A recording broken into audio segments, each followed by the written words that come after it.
Greetings, everyone. It's time for the vote on what our second viewer's choice project is going to be, as the first one, Distant Worlds, is now wrapping up. For anyone who wasn't around for the first vote or doesn't remember what viewer's choice is, it's an opportunity for loyal viewers of the channel to choose the next project that I'm going to be working on and making videos about. From my perspective, it serves a couple of purposes. One is just to give back and say thank you to the community. Without the support of people watching what I do, I would not be making videos on YouTube. The second part is to give all of you a specific, concrete voice and make sure I don't wander too far from what you're looking for, since at any given time, one out of the three main projects that I'm doing on the channel is chosen by you and not by me.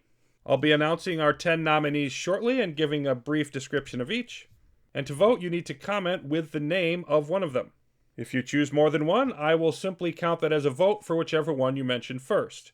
Doing a +1, or I agree, or yeah that, or liking somebody else's comment doesn't qualify. I do ask that you take the effort to actually comment with the name of the project that you want. That can be on this video. It can be in the community post that I'm going to make linking to this video. It can be on the Discord, so we try to make it as convenient as we can.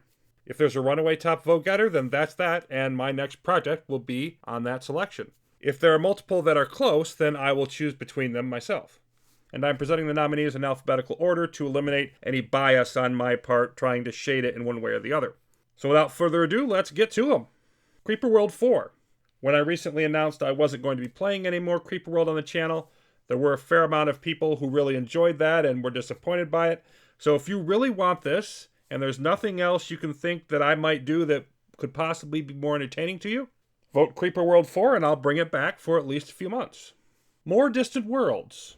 Distant Worlds isn't a game that I would have chosen to play before it was selected in the first viewer's choice vote, but it seemed to go over pretty well. There were people asking, am I going to do an Ancient Shadows run? Am I going to do a more challenging run as opposed to the more tutorial-ish type of walkthrough approach I did? If that run just whetted your appetite and you want to see more of it, vote for Distant Worlds. Dwarf Fortress. It's highly unlikely that you're interested in a game like Dwarf Fortress but haven't heard of it before. It's so big and sprawling that it's really hard to describe. I don't know of a better one-sentence description than the one that was given by Wired magazine. Quote, obtuse, wildly ambitious work in progress, mashes the brutal dungeon crawling of roguelikes with the detail-oriented creativity of city-building sims. End quote. A big attraction to Dwarf Fortress is the emergent gameplay.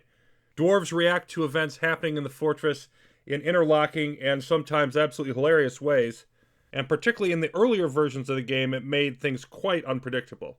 There are many dangers, from outside invasions of goblins to horrible terrors that you can unlock by digging too deep, to issues of internal politics and dynamics.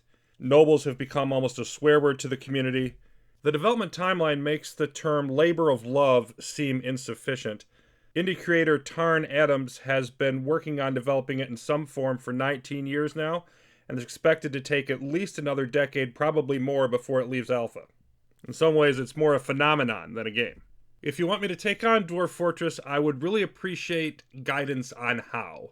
It's been done by many, many people, and I could record hours of it every day for the rest of my life and not exhaust the possibilities. So how to bring a fresh take to all of that is a very open question. Göbekli Tepe. This would fall into the historical documentary type of project.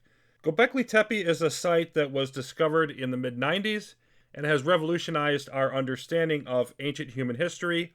It's a megalithic site with clear evidence of agriculture, and it's been dated to about 10,000 years ago, which is before the time that it was previously thought those abilities had been developed. There's a great deal about it that isn't known. Less than 5%, I believe, has been excavated. Many so-called sister sites have been discovered in the area. And so it's a very compelling mystery in the world of archaeology and ancient human history. If that's something you'd like to see me take some time and do a deep dive into, Göbekli Tepe is your choice. Hegemonia Legions of Iron.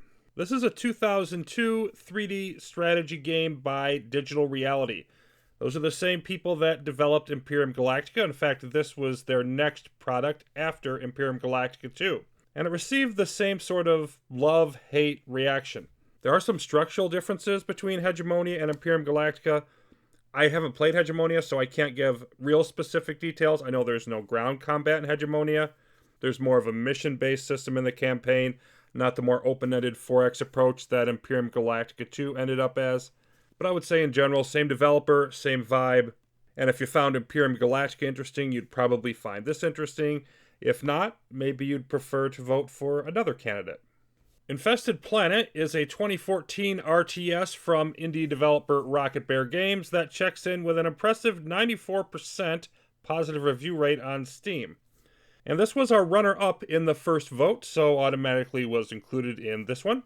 The money promotional quote comes from none other than Tom Chick, who referred to it as fiendishly clever, creatively generous, and cinematically thrilling.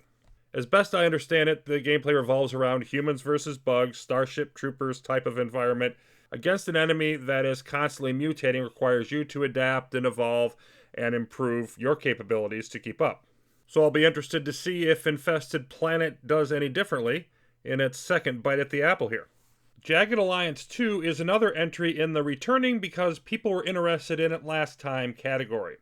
It's a 1999 turn-based game combining strategy, squad-based combat, and some RPG elements that's traditionally gotten high marks for its strategic depth. Quality voice acting is reported to be another positive, although again, I'm going based off other reviews because I have not played it myself. But if you're interested in a more brainy, squad-based combat retro game, by all appearances, Jagged Alliance 2 would fit that bill. King of Dragon Pass is a unique game that was suggested about the time of the last vote. It's set in what has been called a magical Viking setting, or you might think of it as being fantasy, Nordic Iron Age, but it combines a lot of story and events. There's a significant amount of RNG in it, and almost a choose-your-own-adventure type of feel, with a strategic management of your clan and its resources layer. King of Dragon Pass is another game that fits in the retro category. Original release was 1999, but just a couple years ago there was a spiritual successor called 6 Ages that was released, and I think you can definitely say that King of Dragon Pass is a very unique title. In video format, it would require a lot of just reading text, which may be very interesting to some people, not as interesting to others, but if you're familiar with it or you're looking for something off the beaten path, could be worth giving it a go. Master of Magic is the final of the returning because people were interested in it last time group. It's a 1994 game, heroic fantasy 4X, and is still venerated as an innovator and a classic in that genre. I can't really provide a lot more detail than that, as it's another title that I'm not super familiar with myself. And our last entry is Stellaris. If you're a space strategy gamer not living under a rock for the last several years, you know what Stellaris is. It's been said by some people I respect, and probably accurately, that Stellaris is much better as a storytelling venue than it is as a serious 4X strategy game, and I don't say that to insult it, just to be descriptive. As a mega popular game that's been done many times over, it's another one where I would really appreciate feedback from those who want me to play it on what type of approach you think would be good and interesting. Stellaris is definitely much more streamlined than Distant Worlds and doesn't have nearly the open-ended automate whatever you wish type of approach. And of course, there's no end of debates between players whether that's a good or bad thing. So there they are, your 10 nominees for the second Viewer's Choice vote. I'm looking forward to getting some of the results in. I will not tabulate a winner until there haven't been any more votes coming in for a couple of days. And choose wisely, because whatever you choose, both you and I are stuck with it. Thanks for watching.